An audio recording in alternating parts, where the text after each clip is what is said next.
आज हूँ सन्थ कवि भीम भईंकर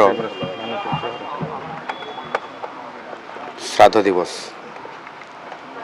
ये अवसर में तांको प्रति गभीर श्रद्धांजलि ज्ञापन करुछि।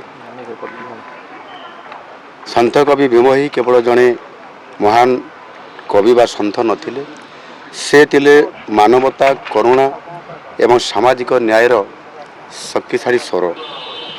अत्यंत सरल और सावलील भाषा भजन और चौतीसा माध्यम से मानवता, सरलता और सामाजिक समानतार वार्ता से दौथिले।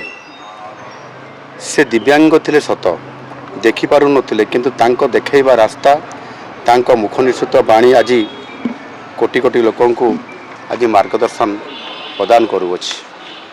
से जीव जगतर दुखरे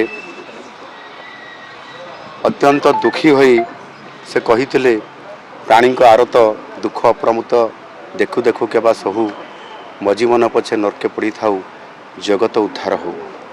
ये महान चिंताधारा आज सन्थ कवि को आज विश्व विदित करिछि। एभली चिंताधारा केवल जड़े कवि किंबा लेखक पक्षरे संभव नुह, यह केवल जड़े सन्थ ही करि परिबे।